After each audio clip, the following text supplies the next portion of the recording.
Baikunthpur railway station. आपने जितनी भी स्टोरियाँ देखी होगी, कहीं भी देखी होगी, तो इस रेलवे स्टेशन का नाम ज़रूर सुना होगा। ये रेलवे स्टेशन वहीं के मतलब एक गांव के पास में है, बैकुंठपुर जिस विलेज के नाम है उसके पास में है। यहाँ पे काफ़ी स्टोरियाँ सुनी गई है, लाइक यहाँ पे हॉन्टेड माना जाता है। ये 1967 में कुछ इंसिडेंट हुए थे जिनके बाद में ये रेलवे स्टेशन को बंद कर दिया गया था, एंड ये जो रेलवे स्टेशन वापस स्टार्ट हुआ था 2009 में। तो ये स्टोरी 2015 के करीब की है, एंड ये जो स्टोरी ये शिवम दास की है। तो ये स्टोरी मैंने बहुत पहले सुनी थी, एंड आज मैं आप सबके साथ में इस स्टोरी को अपनी लैंग्वेज में नरेट करने जा रहा हूँ। तो होता यूँ है, कोलकाता का शिवम दास ये एक विलेज से बिलोंग करता है, एंड इनके परिवार की फाइनेंशियली कंडीशन कुछ ज़्यादा ठीक नहीं होती है। इसके जो डैड है वो एक फार्मर है, एंड इनका जो खर्चा है घर का वो सारा फार्मिंग से ही चलता है। एंड अभी इन लोगों की कंडीशन इतनी ख़राब थी कि जो इनका बचता था पैसा उससे बस इनका घर का खर्चा चल पाता था, उससे एक्स्ट्रा ये लोग कभी कुछ सोच भी नहीं पाते थे। एंड अब जो शिवम दास है वो बस प्रिपरेशन कर रहा था रेलवे के लिए, एंड लकीली उसका सिलेक्शन हो भी जाता है। एंड जब सिलेक्शन होता है तो घर वाले बहुत खुश होते हैं, उनकी इच्छाएं वो सबको फुलफ़िल कर पाएगा। बट होता है ना कि आप जितने सपने देखते हो वो हमेशा सच नहीं होते। आप जितना आगे का सोचते हो कभी भी वो पूरा सच नहीं होता। कहीं ना कहीं तो कुछ ना कुछ दिक्कतें आ ही जाती है, एंड ऐसा ही होता है शिवम के साथ में। शिवम के जब पोस्टिंग वगैरह के लिए लेटर आता है, ज्वाइनिंग लेटर आता है, जब उसकी पोस्टिंग हुई थी तो जो उसकी पोस्टिंग बैकुंठपुर रेलवे स्टेशन के लिए हुई थी। घर वाले जब ये सब सुनते तो घर वाले में उसके डैड को सब कुछ पता होता है इस रेलवे स्टेशन के बारे में कि यहाँ पे हॉन्टेड किस्से हुए थे जिनकी वजह से इसे बंद किया गया था। हाँ, उस बात को बहुत टाइम हो चुका है कि 2009 में इसको वापस स्टेब्लिश कर दिया गया था, बट वापस ये सब चीज़ें दिमाग में आए बिना नहीं रहती ना। तो एक बार के लिए उसके डैड शिवम को बोलते हैं कि शिवम एक बार के लिए फिर भी सोच लो कि तुम जाओ, एंड ऐसा कुछ हो ना तो क्या करें, तुम मेरी मानो तो मत जाओ। बट शिवम को आगे फ्यूचर देखना था, वो इस गरीबी में नहीं रहना चाहता था। इसी वजह से वो बोलते हैं मुझे कुछ नहीं होगा, मैं सब कुछ सही कर दूंगा, आप टेंशन मत लो। ऐसा बोल के शिवम घर वालों की बात को टाल देता है, एंड वो बस बैकुंठपुर के लिए निकल जाता है। वो वहाँ कोलकाता से बस वगैरह करके फिर ऐसे जैसे करके वो बस बैकुंठपुर के लिए निकल जाता है। एंड जब वो निकला है तो उसे बैकुंठपुर पहुँचते पहुँचते शाम के 7 से 8 बज जाता है। बैकुंठपुर पहुँचने के बाद में विलेज में जब वो उतरता है बस से, तो जब उतरने के बाद में वो वहाँ पे ट्राई करता है कि मुझे कुछ ऑटो वगैरह मिल जाए जो लेके वो डायरेक्ट बैकुंठपुर रेलवे स्टेशन के लिए चला जाए, क्योंकि ये उसके लिए फर्स्ट टाइम होता है, उसे भी कोई आइडिया नहीं है कि कितना दूर है यहाँ से। सो वो वहाँ पे जितने भी ऑटो वाले होते हैं इन सबसे पूछता है कि मुझे बैकुंठपुर रेलवे स्टेशन जाना है, सो आप मुझे ड्रॉप कर सकते हो। तो जितने भी ऑटो वाले होते हैं सब ना कर देते हैं, सब बोल देते हैं कि दिन की बात अलग है बट नाइट में हम लोग कहीं नहीं जाएंगे।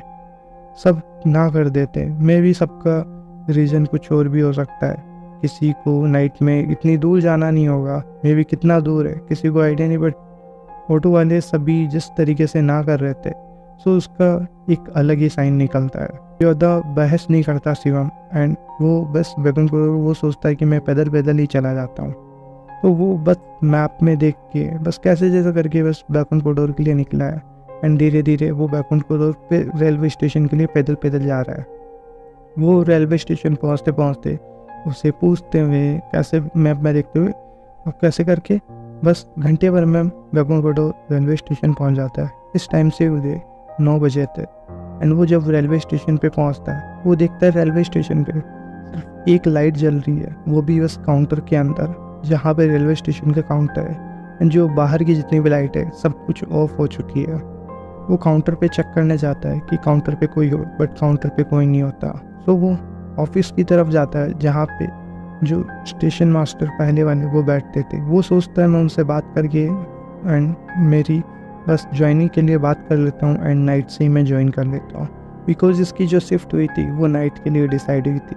सो जो शिवम है वो ऑफिस की तरफ जाता है बट वो बंद पड़ा होता है। वो 3 जगह देखता है बट हर जगह उसे सब कुछ बंद दिखता है, एकदम कि लाइक सिंगल पर्सन उस रेलवे स्टेशन पे नहीं है। तो काफ़ी अजीब लगता है कि ऐसा कैसे हो सकता है, बट वो भी ज़्यादा गौर नहीं करता। तो वो सोचता है कि मैं वापस होटल जाऊं, कि मैं कल से ज्वाइन करूं। बट बाद में उसके दिमाग में आता है कि उसे वैसे भी जितने पैसे वो लेके आया है उसमें वो सिर्फ बस आने जाने का खर्च उठा सकता है।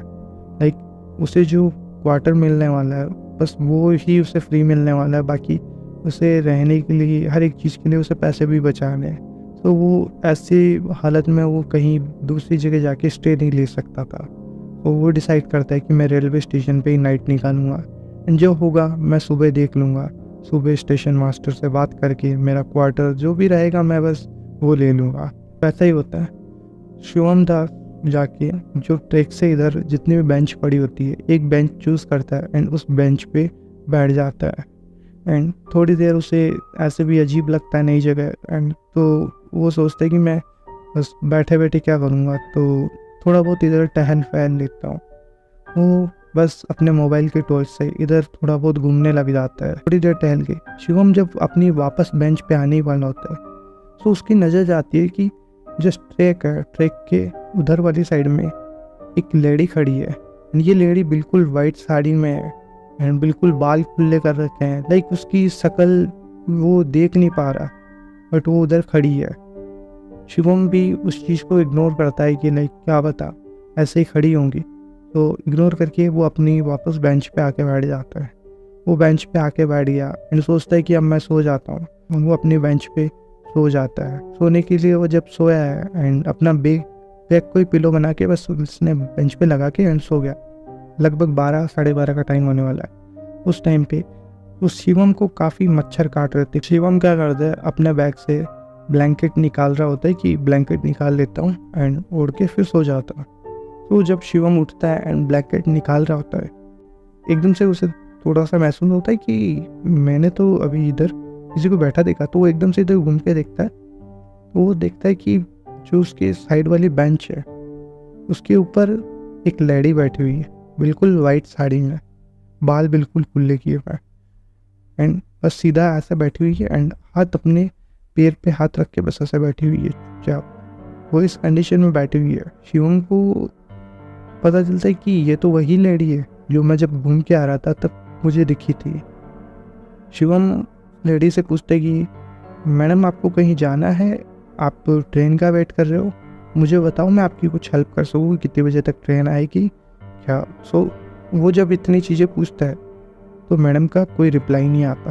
वो कोई रिप्लाई नहीं देती, वो उसी कंडीशन में बैठी हुई है। शिवम एक बार और आवाज़ लगाता है, मैडम आप मेरी बात सुन पा रही हो, मैं आपको कुछ हेल्प कर सकता हूँ, आपको कहाँ जाना है, आपकी ट्रेन कब है।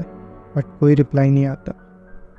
जब उसे कोई रिप्लाई नहीं आया तो शिवम भी उस चीज़ को इग्नोर करता है कि छोड़ो मुझे क्या, शायद बात नहीं करना चाहती होगी।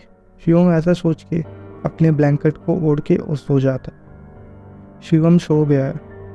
रात के लगभग 2 बजे के करीब शिवम की एकदम से आँख खुलती है एंड ये आँख जो खुली है वो ट्रेन के सायरन की वजह से उसकी आँख खुली है। एंड जब उसकी आँख खुलती है तो वो बस ब्लैंकेट से हल्का सा मुँह बाहर करके देखता है कि ट्रेन आ रही है क्या।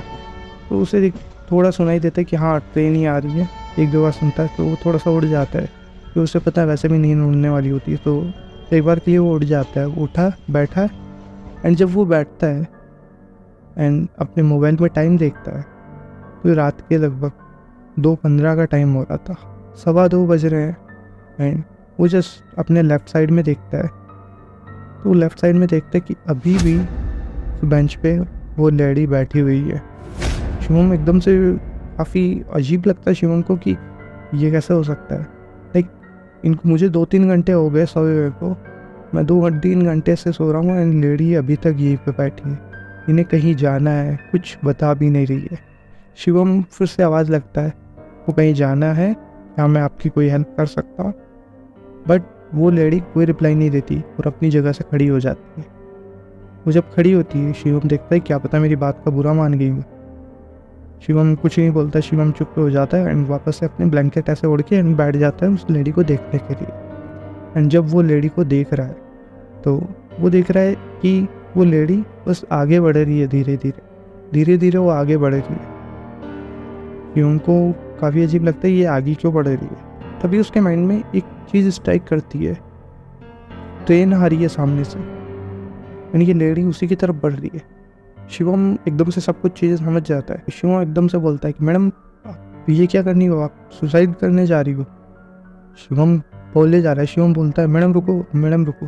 शिवम पास नहीं जा रहा, बट शिवम वहाँ से बोले जा रहा है। वो ट्रेन जब पास आ रही है, शिवम समझ जाता है कि ये लेडी मेरी बात नहीं मानने वाली। शिवम समझ गया कि अब मुझे इसको ज़बरदस्ती ही साइड में लाना पड़ेगा। शिवम जैसे ही अपना एक पैर आगे बढ़ाने वाला होता है, वो लेडी सीधा ट्रैक के ऊपर कूद जाती है।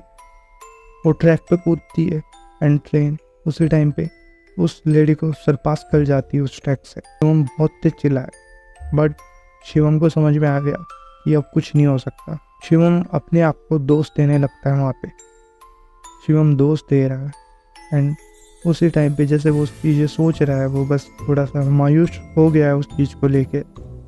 बट जैसे ट्रेन सरपास करती है तो शिवम बस ट्रैक की तरफ देखने जाता है कि वो देखना चाहता है लाइक कि क्या पता वो बच गई हो। बट शिवम जब ट्रैक पे देखता है तो उसे ट्रैक पे कहीं भी कुछ भी नहीं दिखता, ना वहाँ पे किसी का ब्लड है, ना वहाँ पे किसी के पार्ट्स है। शिवम को बहुत अजीब लगता है कि क्या वो बच गई। शिवम अपना मोबाइल लेके फ्लैश लाइट करते हुए, क्योंकि एक्चुअली उस ट्रैक पे बिल्कुल भी लाइट नहीं दिखाई दे रही है, लाइक पूरा अंधेरा है। तो शिवम बस अपना मोबाइल लेके बस उस ट्रैक को बस ऐसे लाइट करके देख रहा है कि क्या पता कहीं पे तो उनके पार्ट्स पड़े हो, लाइक उनकी अगर डेथ हो गई हो। वो सिर्फ कंफर्मेशन चाहता है कि ऐसा हुआ ना हो, मे बी ये ना हुआ हो। बट वो सब जगह देखता है तो उसे कुछ नहीं दिखता कि कहीं पे कोई ब्लड नहीं है, कहीं पे कोई पार्ट्स नहीं है। मीन्स वो बच के ही लगता है। होता है ना, आप जैसा सोचते हो वैसा कभी नहीं होता। सो शिवम उस चीज़ को बस इग्नोर करके बस कि मे बी वो बच गई हो, उधर निकल गई हो, ऐसा सोच के बस वापस अपनी बेंच पे आके बैठ जाता है। अब जैसे शिवम के बेंच पे आके बैठा है एंड वो बस चीज़ें सोच रहा है, तभी उसकी नज़र फिर से ट्रैक से उधर वाली साइड में जाती है। तो उधर देखता है ट्रैक से उधर वो लेडी अभी भी खड़ी है एंड वो शिवम को ही देखे जा रही है। बहुत तेज जैसे गुस्से में एक बार बोलता है, मैडम पागल हो गई आप कर क्या रही हो? कभी आप ट्रैक के ऊपर चढ़ रही हो, कभी इधर आके बैठ रही हो, आप में दिमाग है नहीं है। शिवम बोले जाता है, खूब बोलता है, अपनी पूरी बड़ा मड़म्बा निकाल देता है। वो लेडी कुछ भी नहीं बोलती, वो बस शिवम को देखे जा रही है एंड शिवम को काफ़ी अजीब लगता है। शिवम देखता है कि वो मुझे जिस तरीके से देख रही है उसे इरिटेशन फील हो रही है। तो वो क्या करता है, अपना बैग उठाता है, ब्लैंकेट उठाता है एंड सीधा काउंटर की तरफ चला जाता है कि मैं वहीं पे नीचे सो जाऊंगा। तो वो अपना बैग उठा के एंड वहाँ पे काउंटर के नीचे जाके, क्योंकि वहाँ पे लाइट्स होती है, तो वहाँ पे जाके बस बैठ जाता है एंड बस सोने की कोशिश करता है। एंड जैसे ही शिवम वहाँ पे बैग रख के एंड ब्लैंकेट को ओढ़ के सोने ही वाला होता है, उसे फील होता है कि उसकी साइड में कोई आके बैठा है। उसे जस्ट फील हुआ है ये चीज़। तो जैसे शिवम देखता है तो शिवम देखता है वो लेडी उसके जस्ट पास में आके बैठ गई है। बिल्कुल ब्लैक कलर के बाल है, बिल्कुल काले बाल है, खुले बाल है एंड उसने वाइट साड़ी पहनी है। शिवम एकदम से चौंक जाता है और कई हद तक वो डर भी जाता है एकदम से कि एकदम से वो अपने पास में इतना देखता है। तो वो एकदम से बोलता है, मैडम आपने तो मुझे डरा ही दिया। तो इस टाइम पे शिवम बहुत उन्हें सुनाने के लिए कोशिश करता है कि मैं मैडम को बहुत सुनाऊं, क्योंकि ये मुझे कोई पागल सी लग रही है कि कोई मेरे पास में कभी आके बैठ रही है, कभी इधर जा रही है, कभी उधर जा रही है, ये पक्का पागल है। शिवम तभी बहुत तेज बोलता है कि आप चाहती क्या हो मेरे से? शिवम ने इतना बोला। बट इस टाइम पे वो लेडी है ना, कुछ मन ही मन गुनगुना रही है, कुछ बोले जा रही है, गुनगुना रही है। गुनगुनाते हुए वो लेडी शिवम की तरफ मुंह करती है एंड शिवम को देखती है। शिवम उस लेडी का अब क्लियर चेहरा देख पा रहा है उस लाइट में। शिवम देखता है उस लेडी का जो चेहरा है वो बिल्कुल कटा हुआ है, लाइक वो किसी हथियार से, लाइक किसी लोहे की ओर से लाइक उसे कुचला गया हो, ऐसा कट रखा है, पूरा बिल्कुल खून में हो रखा है। शिवम का जैसे चेहरा देखता है, शिवम वहाँ से बहुत ज़्यादा तेज डर के एकदम से उठ के उधर दूर की तरफ गिरता है। लाइक उसने पीछे की तरफ अपना स्टैंड लिया, पीछे गिरा। शिवम इतना डर गया है शिवम को कुछ समझ नहीं आ रहा। और वो लेडी अब शिवम की तरफ देखते हुए एक स्माइल के साथ में बस कुछ ना कुछ बोले जा रही है। वो एक बंगाली लैंग्वेज में कुछ ना कुछ तो अजीब बोल रही है, जिसका मतलब शिवम ने बताया कि वो लेडी उसे बोलना चाह रही है कि मुझे बचा लो, मैं मरना नहीं चाहती, मुझे बचा लो। शिवम बहुत उस टाइम पे डर जाता है। शिवम को कुछ समझ नहीं आ रहा। शिवम वहाँ से सीधा अपना बैग उठाता है, ब्लैंकेट वहीं पे गिराता है, कुछ भी नहीं उठाया, बस बैग उठाया और सीधा बाहर की तरफ भागता है। वहाँ से भाग रहा है एंड उसे अभी तक वो आवाज़ें आ रही है कि वो बंगाली में वो एक ही लाइन रिपीट कर रही है, मुझे बचा लो, मैं मरना नहीं चाहती, मुझे बचा लो। वो बोले जा रही है पर शिवम कुछ नहीं सुनता। शिवम बस वहाँ से भागे जा रहा है एंड शिवम बस गाँव की तरफ भाग रहा है। 15 मिनट तक वो केवल भाग रहा है। वो बिल्कुल थक चुका है बट वो रुकने का नाम नहीं ले रहा। धीरे धीरे करके वो आवाज़ें भी अब कम होते हुए जा रही है एंड वो जब वो आवाज़ें कम हुई है तो अब शिवम को जब वो आवाज़ें बिल्कुल नहीं आ रही तो शिवम पीछे घूम के देखता है तो उसे रिलीफ फील होता है कि हाँ अब मेरे पीछे कोई नहीं है। शिवम धीरे चलते चलते कैसे जैसे करके बस गांव में पहुंचता है। वो जब गांव में पहुंचा वो देखता है कि इस टाइम तक लगभग 3:30 हो चुके। ये वही टाइम है जब 3 बजे उसे ऐसी चीज़ें ज़्यादा हद तक दिखने लगी थी। शिवम बस कैसे जैसे करके बस जो बस स्टैंड है वहीं पे बैठ जाता है एंड वेट करता है सुबह होने का, क्योंकि अब शिवम यहाँ पे बिल्कुल भी काम नहीं करना चाहता। एंड ये वो टाइम होता है जब धीरे धीरे लोग बस वापस से भीड़ होना स्टार्ट हो जाती है एंड धीरे धीरे जब भीड़ हो रही है तो उस टाइम पे शिवम भी वेट करता है कि मेरी भी बस आए एंड मैं वापस कोलकाता के लिए निकल जाऊँ। एंड यही होता है, सुबह होते होते उसे बस मिल जाती है। वो बस सीधा अपने घर आता है। घर आने के बाद में वो डिसाइड करता है कि मैं ये जॉब नहीं करूँगा, मैं या तो मेरा कहीं पे ट्रांसफ़र हो जाए या फिर मैं बस इस जॉब से रिज़ाइन दे दूँ। बट उसका ट्रांसफ़र तो नहीं होता, इस वजह से उसे रिज़ाइन ही देना पड़ता है। बट वही है ना, ऐसी जगह से अच्छा है कि वन थोड़ा कम कमा ले बट हाँ ज़िंदगी आसानी से जिए। सो शिवम उसके बाद में बस अपने डैड की हेल्प कराने लग जाता है फार्मिंग एंड उसने वो जॉब बिल्कुल छोड़ दी। सो या दैट्स इट फॉर टुडे। ये स्टोरी थी शिवम दास की एंड आपका भी अगर कोई रियल लाइफ एक्सपीरियंस जो आप मेरे साथ में शेयर करना चाहते हो तो आप मुझे शेयर कर सकते हो। एंड हाँ, आपने लास्ट वीडियो में काफ़ी प्यार दिखाया, ऐसे ही इस वीडियो में भी दिखाओ, थोड़ा सा सपोर्ट करो, थोड़ा सा शेयर करो। अगर वीडियो अच्छी लगती हो तो अपने दोस्तों को भी सुनाओ।